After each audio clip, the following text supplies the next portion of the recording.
یہ ایک پہلا قدم ہے، ٹاکس اباؤٹ ٹاکس ہیں یہ 14 مہینے کے بعد یہ اس قسم کی انگیجمنٹ ہو رہی ہے. ویسے تو پچھلے سال جولائی میں دونوں ملکوں کے وزیر اعظم نے ملاقات کی تھی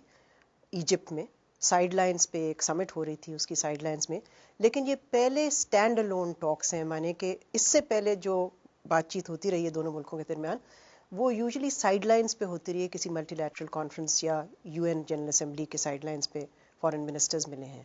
تو میرا خیال یہ ہے کہ ہماری توقعات زیادہ نہیں ہونی چاہیے ان ٹاکس سے، اس لیے کہ یہ پہلا قدم ہے، اور ابھی دونوں ملکوں کے درمیان جس کو میں کلیشنگ ویژنز کہتی ہوں، کلیشنگ ویژنز ہیں ڈائلاگ کے بارے میں کہ ڈائلاگ کو کیسے پروسیڈ کرنا چاہیے، اس کا سکوپ کیا ہونا چاہیے اور اس کے پیرامیٹرز کیا ہونے چاہیے. جب تک ایگریمنٹ اس پہ نہیں ہوگی تو ہم یہ نہیں کہہ سکتے کہ دونوں ملک واپس چلے گئے ہیں ان پیس ٹاکس کی طرف جو کہ 2004 اور 2008 کے درمیان دونوں ملکوں میں ہوتے رہے ہیں. ڈاکٹر صاحب یہ بتائیے، جو اس وقت ایک کمپوزٹ مذاکرات انڈیا پاکستان کے درمیان ہو چکے ہیں، اور ظاہر ہے جو ممبئی اٹیکس کے بعد جو کچھ ہوا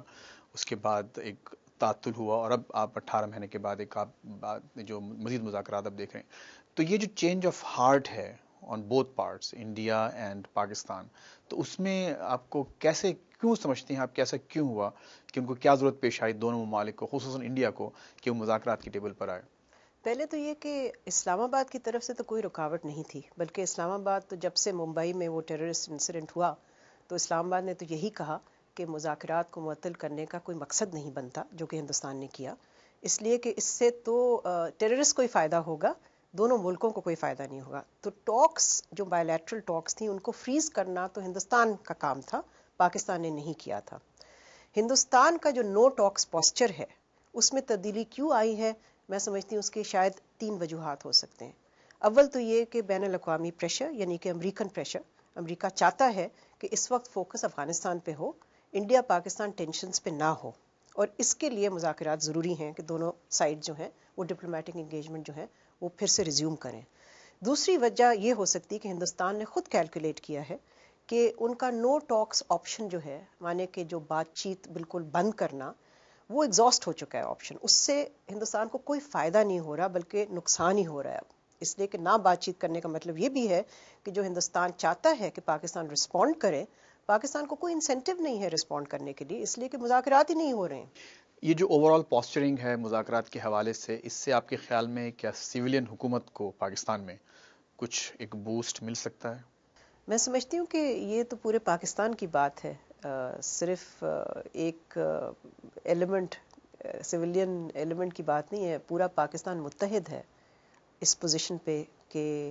ہندوستان کے ساتھ مذاکرات ہونے چاہیے، لیکن یہ معنی خیز ہونی چاہیے، رزلٹ اورینٹڈ ہونے چاہیے اور سبسٹینٹیو ہونے چاہیے، مانے کہ ان ایشوز کو ایڈریس کریں جس کی وجہ سے ٹینشنز ہیں دونوں ملکوں میں. ڈاکٹر صاحب، آپ نے پچھلے دنوں ایک سینٹ کی ہیئرنگ میں افغانستان کے بارے میں کچھ اہم باتیں کہی تھیں. آپ کا خیال تھا کہ اس وقت امریکہ کی اسٹریٹجی وہاں ہائبرڈ ہونا چاہیے، یعنی طالبان کے ساتھ مذاکرات کے علاوہ جو جنگ جو جاری ہے اس میں مذاکرات وغیرہ بھی شامل ہونا چاہیے، اور اب ہم وہ شفٹ دیکھ رہے ہیں، بہت واضح طور پر یہ بات سامنے آ چکی ہے. تو میں آپ کا اس خیال اس حوالے سے جاننا چاہتا ہوں کہ اس وقت جو وہاں ڈیولپمنٹس ہو رہے ہیں آپ کیسے ان کو دیکھ رہی ہیں، وہ کس طرف جا رہے ہیں، کیا ایک پازیٹیو سمت آپ کو نظر آ رہی ہے؟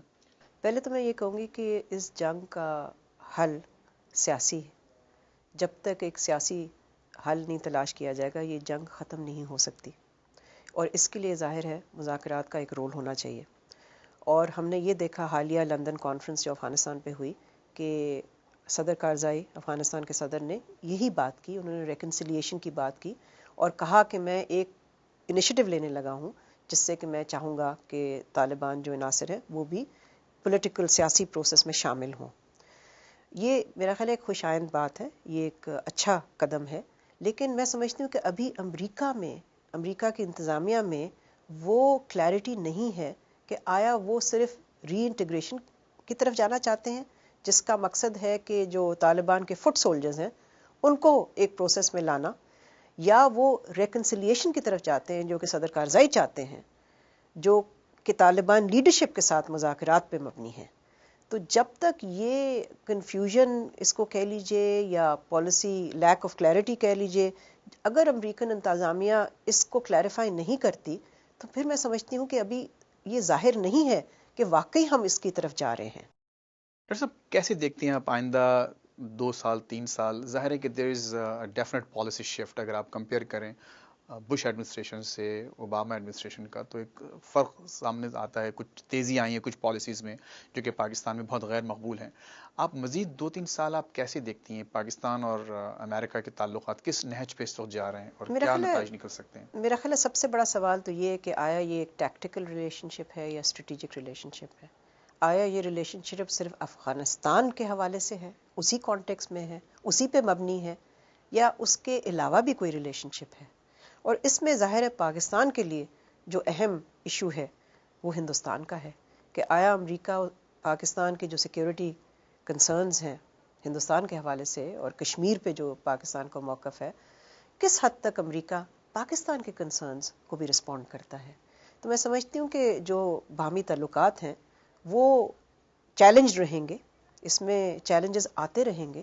اور وہ چیلنجز اس لیے آئیں گے کہ پاکستان کے لیے جو ایشوز آف کنسرن اور پرائیورٹی ہیں وہ مختلف ہیں، جو امریکہ کے لیے ہیں وہ مختلف ہیں۔ کامن گراؤنڈ ضرور ہے لیکن ترجیحات میں ظاہر ہے ڈفرینسز ہیں۔ ڈاکٹر ملیحہ لودھی، بہت بہت شکریہ آپ کے وقت کا، thanks a lot. Thank you.